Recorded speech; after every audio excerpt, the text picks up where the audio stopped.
Vamos abrir a nossa Bíblia em Tessalonicenses, em 2 Tessalonicenses. E nós vamos meditar alguns minutos, seremos breves, e vamos pensar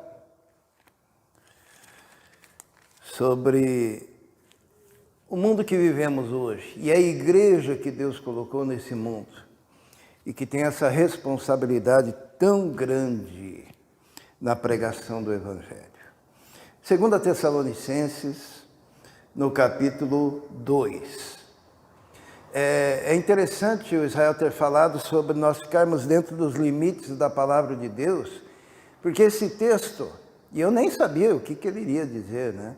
Esse texto, ele traça uma linha de giz, assim, ó, um limite, da onde nós podemos e da onde nós não podemos ultrapassar. Paulo deixa isso de forma muito clara. E nós vamos ler, então, a partir do primeiro versículo, capítulo 2. Diz assim: Irmãos, quanto à vinda do nosso Senhor Jesus Cristo e a nossa reunião com Ele, rogamos a vocês que não se deixem abalar nem alarmar tão facilmente, quer por profecia, quer por palavra, quer por carta supostamente vinda de nós, como se o dia do Senhor já estivesse ou já tivesse chegado. Vamos orar. Senhor, pedimos a Tua direção, a Tua bênção, pedimos que o Senhor fale conosco através do Teu Santo Espírito neste momento, em nome de Jesus. Amém. O texto fala da volta de Jesus, né? Porque nós temos a expectativa da volta de Jesus. Nós acreditamos que existe algo muito maior do que este mundo, do que esta era, do que este presente século. Nós cremos numa vida após a morte, nós cremos em algo além dessa existência. O materialismo pregado nos dias de hoje diz que não. Diz que morreu, o que aconteceu? Se transformou em matéria, né? Tudo se transforma e a gente vai só fazer parte de tudo o de material que existe no universo, porque não existe alma, não existe nada disso, não existe vida após a morte, não existe punição, não existe um Deus a quem devemos prestar contas. Mas nós cremos pela palavra de Deus e nós aguardamos a volta do Senhor Jesus e nós sabemos que no dia em que morremos, nos encontramos com o Senhor, ou no dia que Ele vier, também subiremos com Ele. A nossa esperança está fixada na volta do Senhor. A palavra volta do Senhor tem qual que é a palavra volta? Significa o quê? É o advento do Senhor, né? Isso significa a volta do Senhor, o advento. Então nós cremos no advento do Senhor.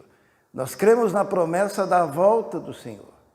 Nós cremos na presença do Senhor, na parousia do Senhor aqui, quando virá para buscar a sua igreja, o seu povo.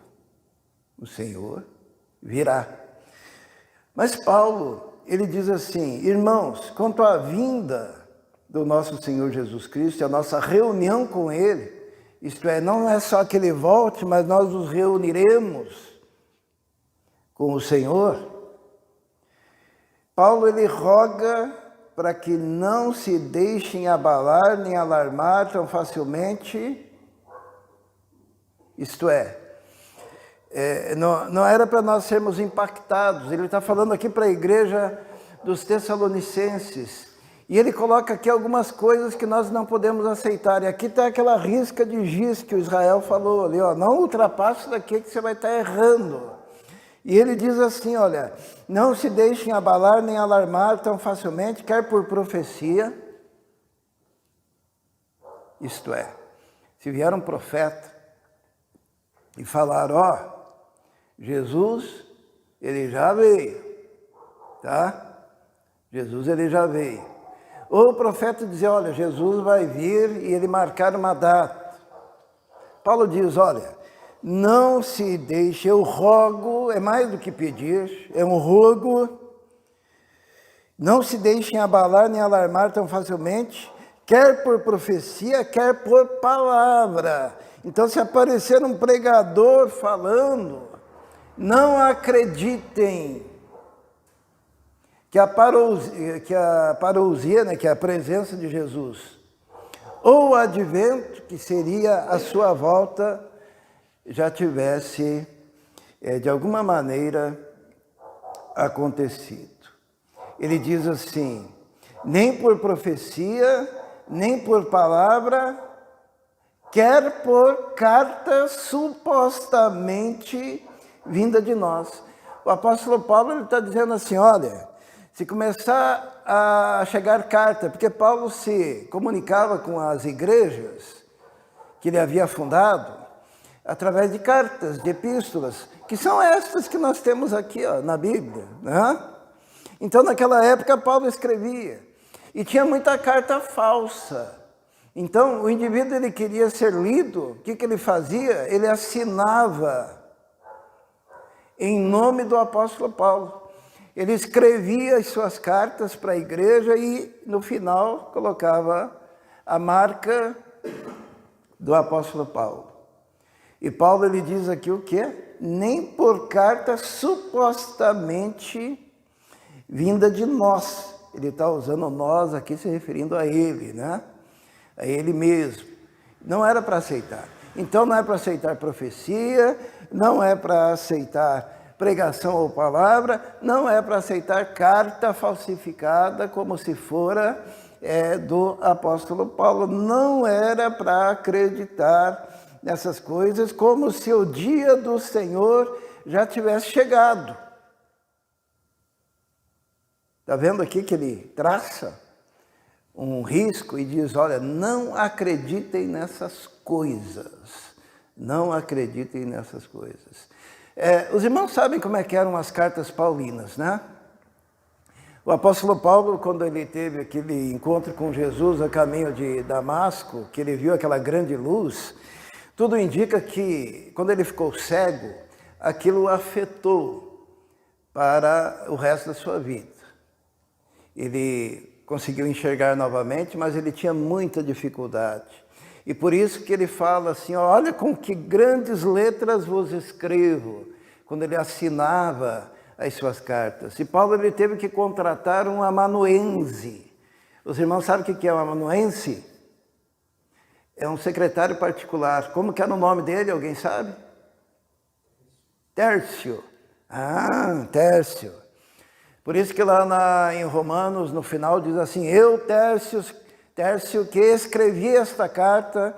Daí tem gente que diz, não foi o Paulo. Não, foi o Paulo. Paulo ditava para o Tércio e o Tércio escrevia, né? E no final da carta, Paulo fazia a sua marca, que seria a sua assinatura. E Paulo está dizendo aqui, olha, se alguém for falsificar dizendo que a carta é minha e diga algo diferente do que eu já tenho pregado, do que eu já tenho ensinado, do que eu já tenho falado, como se, olha só, como se o dia do Senhor já tivesse chegado. Não é para acreditar, nem por carta, nem por pregação e nem por profecia de forma alguma, né? E Paulo daí ele diz assim, olha, eu vou repetir para vocês o que eu já tenho ensinado. E ele começa a dizer no versículo 3 então, não deixem que ninguém vos engane de modo algum. Versículo 3, não deixe que ninguém vos engane, vão tentar enganar vocês, não deixe. Antes daquele dia virá a apostasia.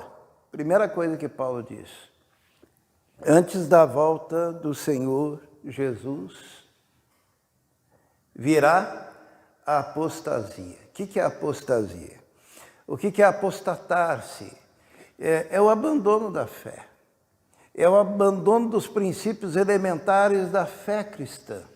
É o abandono daquilo que está escrito de forma clara e inequívoca na palavra de Deus. Então, antes da volta do Senhor Jesus, haverá na igreja e no mundo um abandono generalizado daquilo que está escrito. Uma distorção da palavra do Senhor. Então Paulo diz, olha, não aceitem essas coisas e se lembrem, o advento do Senhor ocorrerá depois de uma grande apostasia. Primeiro acontecerá a apostasia. Mas só isso? Não. Tem mais uma coisa. Então no versículo 3. Não deixem que ninguém vos engane de modo algum, antes daquele dia virá a apostasia, e então será revelado o homem do pecado. O homem do pecado, o homem da iniquidade. Então Paulo está dizendo, olha, a volta do Senhor Jesus será precedida pela apostasia, que é o abandono generalizado da fé. Isso não significa fechamento de igreja, irmãos. Isso não, as igrejas vão funcionar normalmente.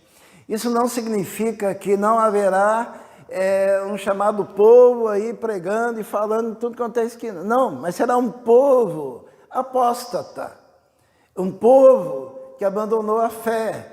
Um povo que manteve a sua liturgia, mas se afastou dos princípios fundamentais referentes às doutrinas bíblicas fundamentais, a doutrina da salvação. Então será um povo que terá abandonado a cristologia cristã, será um povo que terá abandonado a pneumatologia cristã, que é a doutrina do Espírito Santo. É um povo que terá abandonado a ramartologia cristã, que seria a doutrina do pecado. É um povo que vai ter abandonado a soteriologia cristã, que é a doutrina da salvação. Eles torcerão os fundamentos elementares da fé cristã e colocarão no lugar outra coisa, que não os fundamentos da palavra de Deus. Então vem a apostasia e daí vem também o homem do pecado. É interessante, é um homem que vai personificar o distanciamento de Deus e que vai liderar essa apostasia e que será visto como um grande personagem na história do mundo. Isso vai acontecer antes do advento, antes da volta do Senhor. Isso vai acontecer antes.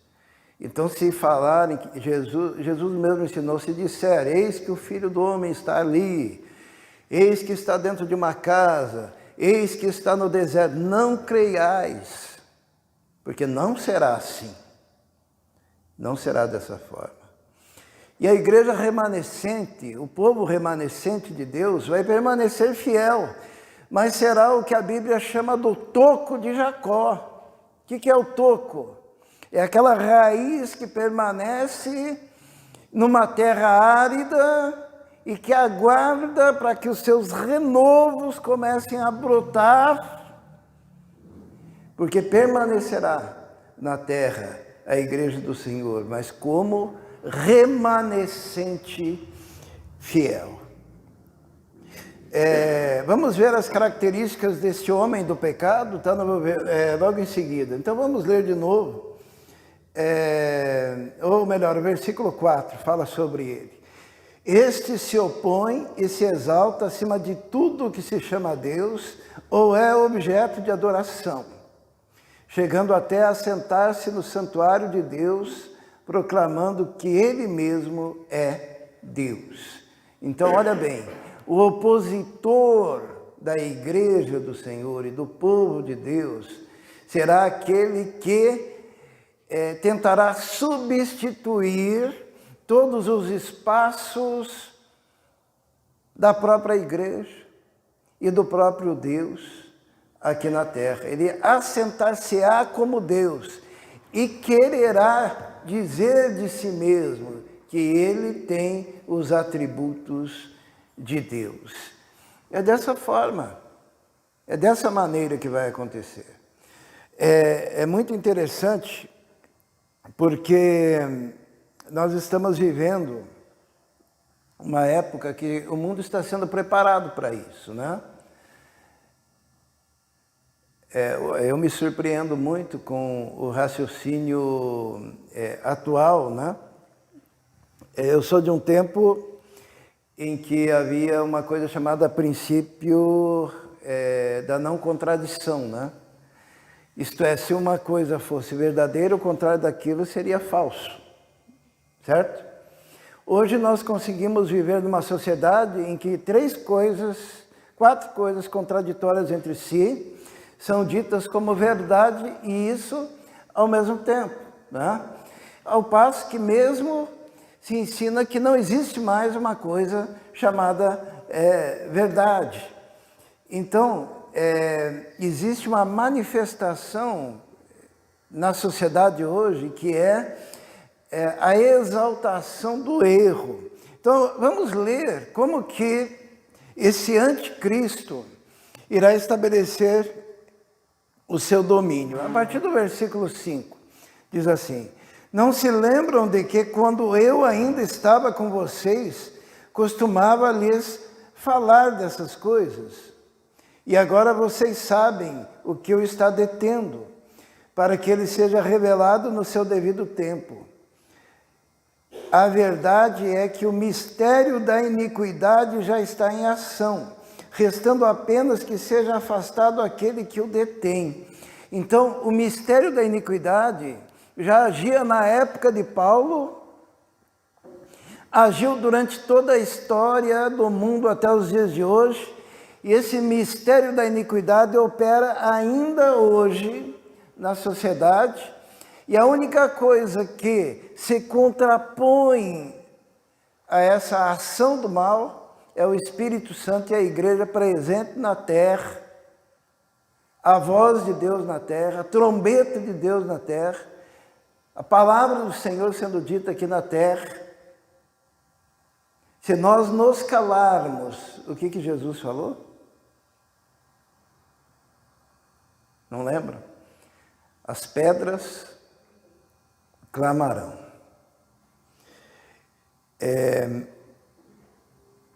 Versículo 8. Então será revelado o perverso, a quem o Senhor matará com o sopro da sua boca e destruirá pela manifestação da sua vinda.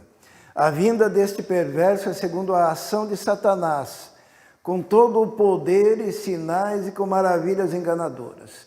Então, esse iníquo vai se estabelecer na terra e vai conquistar o coração dos homens através de sinais, prodígios e maravilhas. É interessante, né, que nós vivemos em um período em que a igreja está ávida por sinais, prodígios e maravilhas, né? Falar de sinais e prodígios, pois é justamente isso que o iníquo, que o anticristo, que a besta, que o falso profeta, que se utilizarão para enganar os incautos, para estabelecer o ensino do anticristo na terra. Poder, sinais e maravilhas enganosas. Versículo 10. Ele fará uso de todas as formas de engano da injustiça para os que estão perecendo, porquanto rejeitaram o amor à verdade que os poderia salvar. Quem que vai cair na do diabo?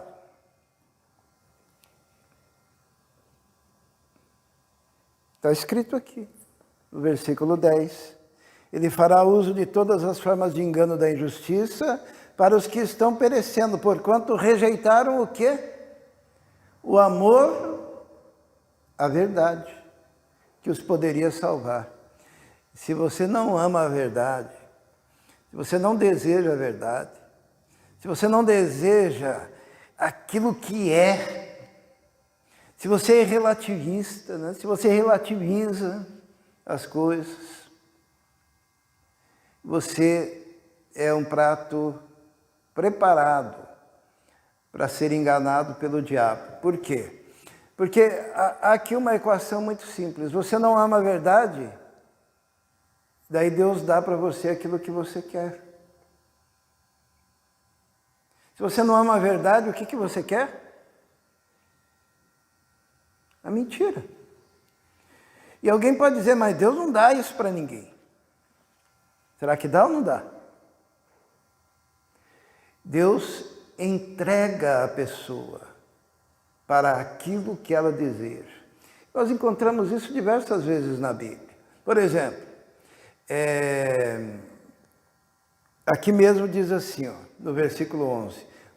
Por essa razão Deus lhes envia um poder sedutor a fim de que creiam na mentira. Isto é, o que é um poder sedutor? A pessoa é seduzida pela mentira. E Deus envia esse poder por quê? Esse poder sedutor, essa força sedutora. Porque a pessoa não ama a verdade, ela quer a mentira. Lá em Apocalipse diz assim, ó, aquele que quer pecar, peque. Aquele que quer sujar-se, suje-se mais ainda. Se nós formos ler lá no livro de Romanos, vamos ver o que diz ali, aqueles que não acreditam, que caem na própria armadilha dos seus desejos, quando rejeitam a verdade de Deus. No capítulo 1 de Romanos, diz assim no versículo 24, já que Deus se revelou e o homem rejeitou, no versículo 24 diz assim, por isso Deus os entregou à impureza sexual, segundo os desejos pecaminosos do seu coração, para a degradação do seu corpo entre si. Está no versículo 24. Deus entrega ao indivíduo que o rejeita aquilo que ele mais ama. E se ele ama a sujeira, ele vai se atolar na sujeira. E as consequências das suas decisões serão maiores sobre a sua própria vida. No versículo 26 de Romanos, capítulo 1, diz assim, ó, por causa disso Deus os entregou a paixões vergonhosas, já que eles não querem Deus e eles amam aquilo que é vergonhoso, Deus lhes permite se atolar no lodo das paixões vergonhosas por causa das suas próprias escolhas. E no versículo 28 de Romanos 1, diz assim, além do mais, visto que desprezaram o conhecimento de Deus.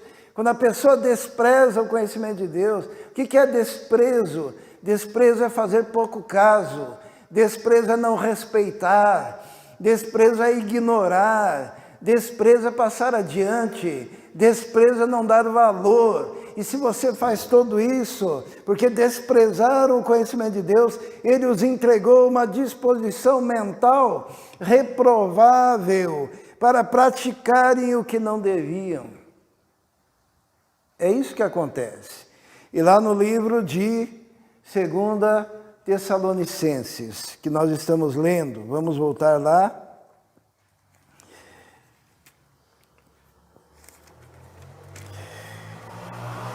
No capítulo 2, a partir do versículo 11 diz, por esta razão Deus lhes envia um poder sedutor, a fim de que creiam na mentira. Sabe, eu tenho visto muitas pessoas enfeitiçadas por um poder sedutor, para crer nas coisas mais ridículas, mais absurdas, mais deploráveis que se possa imaginar, em detrimento de crer naquilo que é puramente simples, que basta ler.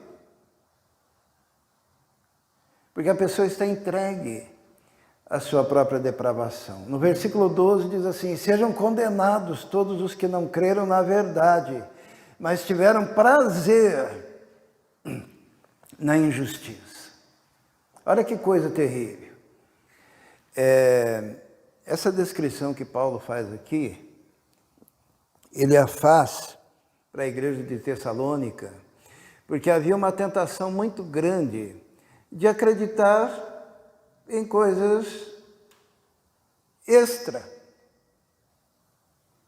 fora daquilo que o próprio Paulo havia ensinado. Então ele faz um sanduíche, ele começa dizendo assim no começo. O que ele diz lá no começo? Ele diz assim: não creio em profecias, não creio em palavras de pregações ou em cartas como se tivesse sido escrita por mim. Eu já falei para vocês que não vai ser assim. E o advento vai acontecer depois da apostasia, depois da manifestação do homem do pecado, do filho da perdição. E vai ter uma apostasia tão grande que as pessoas vão amar a mentira.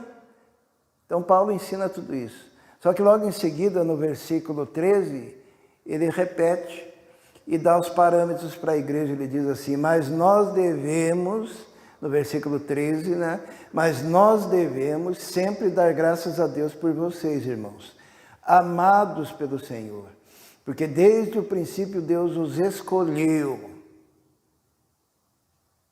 para serem salvos mediante a obra santificadora do Espírito e a fé na verdade. Aqui Paulo está dizendo para a igreja: olha, não tem jeito, ou você é eleito ou não é eleito. O que significa a palavra eleito? Escolhidos.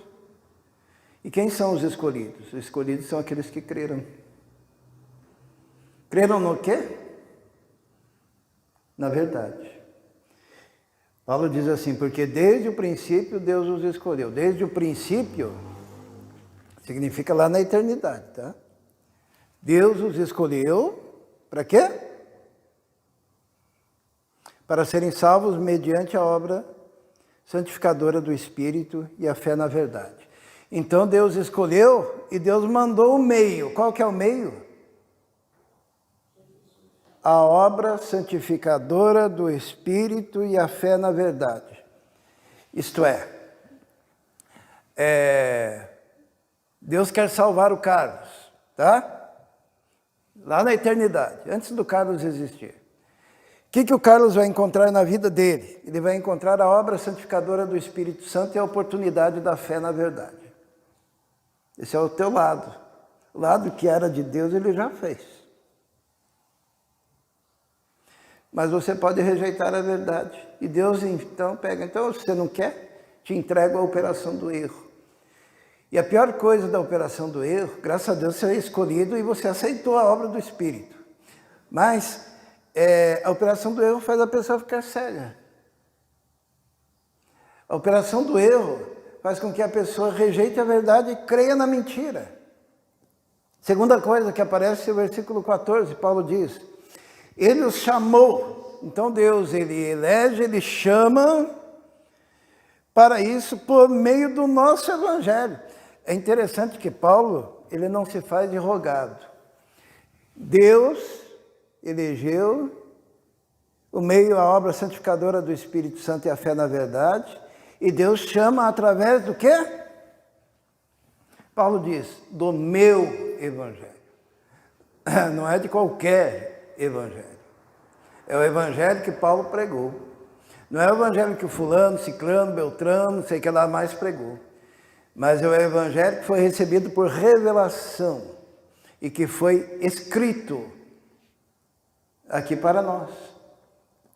E Paulo, ele confirma isso de tal maneira que ele diz assim, ó, vamos ler, eu já vou encerrar, diz assim: ele os chamou para isso por meio do nosso evangelho, a fim de tomarem posse da glória do Senhor Jesus Cristo.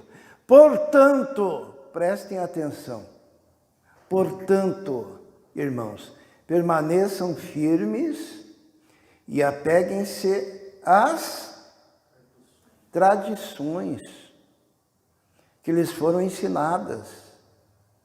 Por quem? Seja por palavra, seja por epístola nossa. Por Paulo.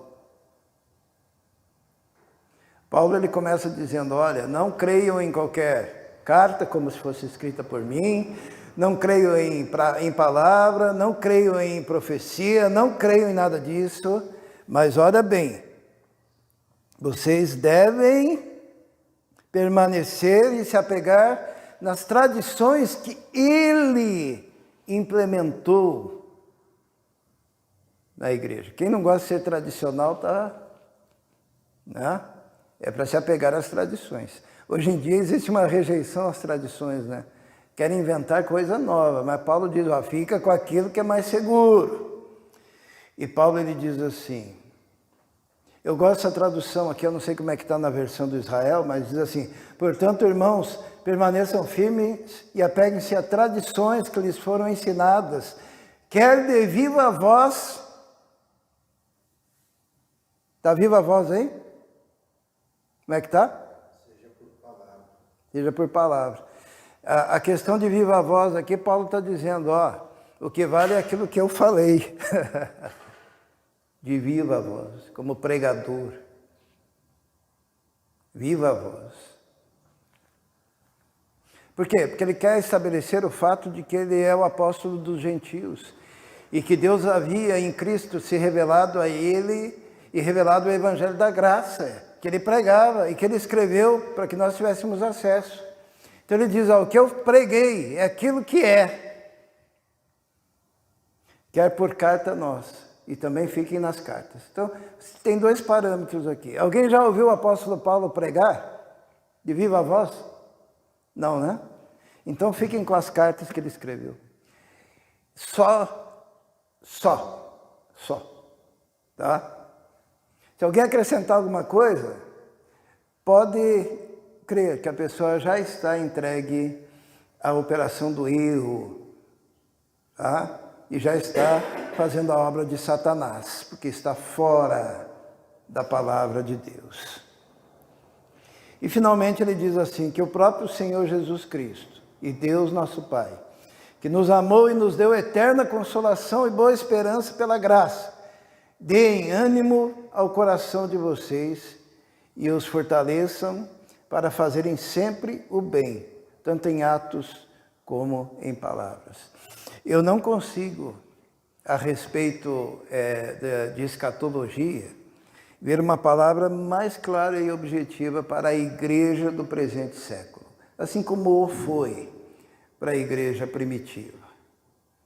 Que nós estejamos firmados nas promessas que estão dentro das Escrituras e que a operação do erro não é uma novidade, já acontecia naquela época, mas se intensifica até o advento do nosso Senhor. Mas pode ter certeza que antes da volta do Senhor, você vai ver a apostasia generalizada. Será que a gente já está vendo? O que os irmãos acham? Existe uma apostasia generalizada? O que falta então agora? Hã? Filho da iniquidade. O homem da iniquidade se manifestar. É interessante que quando Paulo fala aqui aos Tessalonicenses, ele fala o homem do pecado, o homem da iniquidade, né? Quando se fala da marca da besta, no livro de Apocalipse, se fala que é a marca, que é o número de homem. Tá? Nós estamos, desde do início da igreja cristã, caminhando nessa direção. Alguns acham que está demorando, né? Está demorando a volta do Senhor, o seu advento? Vamos ver lá em Pedro o que diz. Diz assim, 2 Pedro 2, a partir do versículo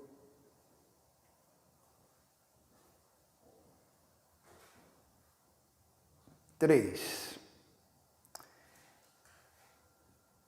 Será que está demorando? Vamos ver.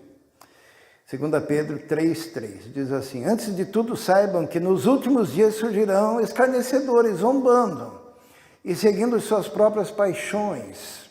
Eles serão entregues a essas paixões, né?